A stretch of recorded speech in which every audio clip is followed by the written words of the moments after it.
In the heart of Bucharest's old town, there is a street that looks almost ordinary by daylight. French Street. Tourists stroll past cafes, old churches, and crumbling buildings. But at number 13, one house is different. The windows are dark, the paint long faded, and the doorway leans like a mouth waiting to swallow you whole. Locals cross the street, then walk in front of it. They whisper that once you stop near its gates at night, you will never walk away unchanged. The story begins over a century ago.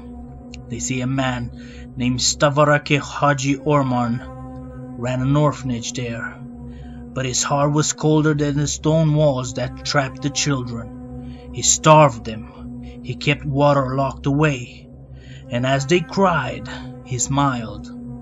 For him, the suffering was music, every desperate wail a symphony. The children begged at the windows, reaching out to passers-by, but no one dared to intervene. In those times, the poor were forgotten, street children were invisible, and so, behind those walls, more than 200 orphans slowly wasted away. No records remain of their names. No graves mark their resting place, only a rumor that their last cries were so powerful, the house itself remembered. They say after midnight, the voices awaken, a faint cry at first, like a child calling from a distant room, then another, and another, until the night air is filled with whispers, soft but unbearable. "We are thirsty. Water, please." Some claim the walls sweat with condensation, as though the house itself is crying. Others swear they've seen tiny handprints pressed into the dust, fresh though no one has lived there in decades. Once, a group of curious teenagers entered with flashlights. Inside, the air was freezing, though it was summer outside. They followed the sound of dripping water down a corridor. The deeper they went, the louder the voices grew. When they reached a locked door, the dripping stopped, and from the other side, a sudden pounding. Tiny fists beating against wood, screams of children begging to be let out. The teenagers fled and never spoke of what they saw again. But not everyone runs. Some return to listen. They say the house calls you back once you've heard their voices. One man, a night watchman, confessed that he was drawn to number 13 again and again. Each time the cries grew louder, he would stand by the window, staring into the blackness, unable to move away. One night, he swore he saw a child inside, gaunt, pale, eyes sunken deep into his skull.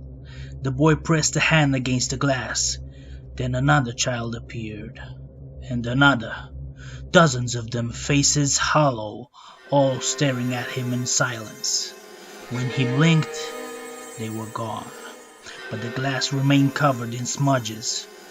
Handprints no taller than a child. He quit his job the next day. The most terrifying stories come from those who claim to have entered alone. They describe footsteps following them from room to room, cold fingers brushing against their arms, and voices, so many voices, whispering in unison. One man heard them so clearly that he dropped his flashlight. In the darkness, he felt something tugging at his sleeve. Then, the unmistakable sound of children drinking, like a group of gulping water desperately. But when he turned the light back on, the room was empty, except for a single wet drop of water on his hand. The last thing he heard before fleeing into the street was a voice right beside his ear. A child's whisper, soft, hungry. "More." The orphanage no longer exists on paper. There are no official records of Stavarake Haji Orman, no archives confirming the orphanage ever stood there, and yet the house remains, silent by day, alive by night. Some say the children will never rest, that their thirst, their hunger, has changed their spirits to French Street forever. Others believe they are waiting for someone brave enough to help them, but those who try never come back the same. So if you ever walk down French Street in Bucharest, and you feel the air grow cold, and you hear a whisper asking for water, wherever you do not answer.